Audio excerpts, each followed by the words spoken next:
Next, what I'd like to talk to you about is change management. Because as you know, change is always with us, particularly in the workplace. So, what is change management? It is helping get the desired result through people with the minimum fallout. It follows a pattern that I'd like to share with you, but before we do that, I'd like to just ask a general question.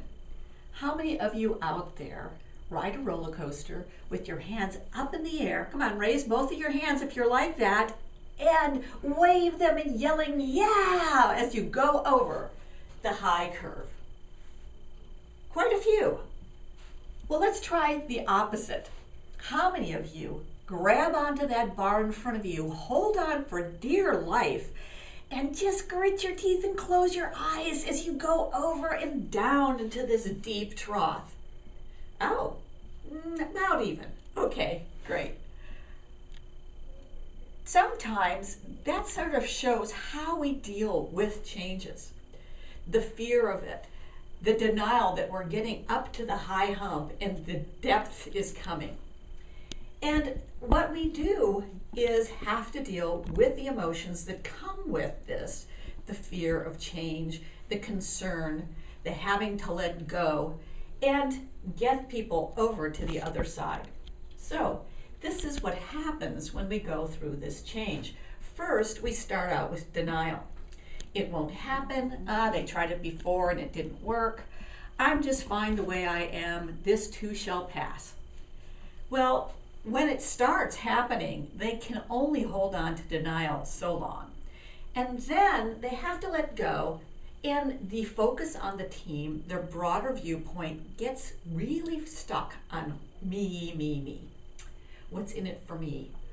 I'm afraid maybe I'll lose my job with this change. What is it going to mean? They can resist even though everything else is changing, and that resistance creates a lot of stress for them and the people in the workshop. So what we need to do as supervisors is get people to let go of their resistance and start exploring and hopefully starting to accept the new way, seeing the benefit in it, and getting through this trough and back up to ultimately commitment. Because it's a commitment where people think, okay, this is the way we do work now. I like it. This is how I do it. So where are people on these different curves and these different places on the curve? It's a good thing to ask yourself. First of all, let's ask, well, it's good that you're all in the same work group, so you are facing the same changes. I heard that you're having a new system upgrade. So let's take a look at that, because that is typical of so many changes in our workplaces now. You as supervisors, where are you on this curve? Are you still in denial that, oh, they're going to stop it because we'll run out of funds? Or are you in resistance? I don't like it. I hate it when they do this because we have so many problems. Or are you feeling comfortable enough to be in exploration, acceptance, or have you gotten to commitment? So I'm going to ask you, and I'm going to count. Okay, so first, how many of you are still in denial? One brave soul. Great. Thanks for being honest. Then, let's see in resistance. 5. Okay. Exploration and acceptance. 5. Good. And how many people have made it up to commitment? 1, 2. Okay, great. So that's where the supervisors are. Now, how about your opinion of where folks are? How many in denial? Oh my gosh. Okay, that's quite a big number. Many. What did you say, about 10, 20? 20. Okay. How much in resistance? Even more in resistance? Okay, 35. Exploration and acceptance, 5. And commitment, 0. Okay, nobody's there yet. So, I would like you to notice that sometimes the managers are, or the supervisors are where some of the people are. And think about it. Can you really lead change if maybe some of the people are ahead of you? It behooves us to get ahead of this curve so we can help people get through it. To understand what are the benefits, what is in it for everybody, what are some of the factors that we have to consider, how can we work together to start exploration? Because once you get through this trough, you're much more apt to get to commitment. So, there are things leaders can do. This chart here shows us some of the things that they can do. When people are in denial, we provide information. We educate them. We tell them the benefits. We tell them why we're doing this, how we're doing this, what the schedule is, what is expected of everybody. The more information that we can give them, the more they know and the more comfortable they'll feel. After they get there, they will still have emotions because people don't really like to shift. They don't feel secure. There's an image you can keep in your mind of two acrobats on a trapeze artists on a trapeze. Okay, and so the first one has to let go and trust that after the flip, the second one, who's hanging by their heels, by the way, is going to catch them. It's a very scary proposition, but isn't what you are doing as a manager, being that person, trying to catch the person that has to let go of the trapeze? Yeah, I know, it's very scary, isn't it? So, understand that, how you have to be there to catch those people. It's almost like Linus with his security blanket in the dryer, sitting there watching it go round and round and round, waiting for the security to go ahead. So in resistance, what we need to do is allow them to express their emotion, express their concerns, be there for them, extend the hand to pull them through. Then we get, at that point, when they feel comfortable enough, they will be able to explore. They will be able to work at it. This is where facilitation, training comes in, and rewarding people who have made this shift with something to really show that they did a good job and they're now where they need to be. So, what are some of the skills that we need to be able to facilitate this? Many of them are communication skills, and I'd like to take you through a couple that will be really helpful for you. The first are styles of communication. And there's a lot of different ways that we can measure what kind of style you use in communication. One of them is the DISC. There are 16 types of profiles that they send. Or there is Myers-Briggs, which also has a multitude of profiles.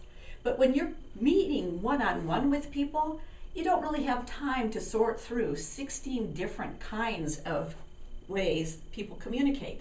So I use this, particularly when I work with people in groups, because I think it's really helpful. They are either slower-paced people or fast-paced people. So let's go through what's the difference between slower and fast-paced people. Well, slower-paced people like to probe. They like to ask a lot of questions because they like a lot of information. They think logically. They go step by step. Visuals are very useful for them. Anything that helps them see charts, data, all of that stuff that you can give them that can help them analyze things really helps them buy into any idea that you want to have them change toward. So when you work with them, expect them to ask questions. Regardless of how you work with things, be patient, listen, and allow them to analyze. Now, I am more of a fast-paced person, so sometimes that is challenging for me.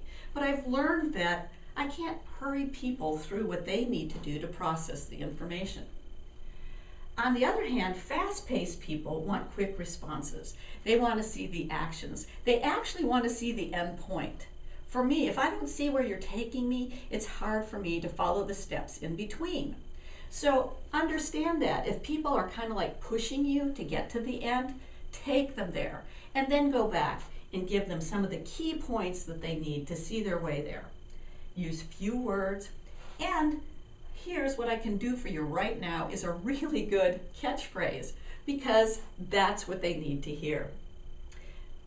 The bottom line of this is try to figure out who you're talking about to, what they need, and then flex or mirror their style with yours.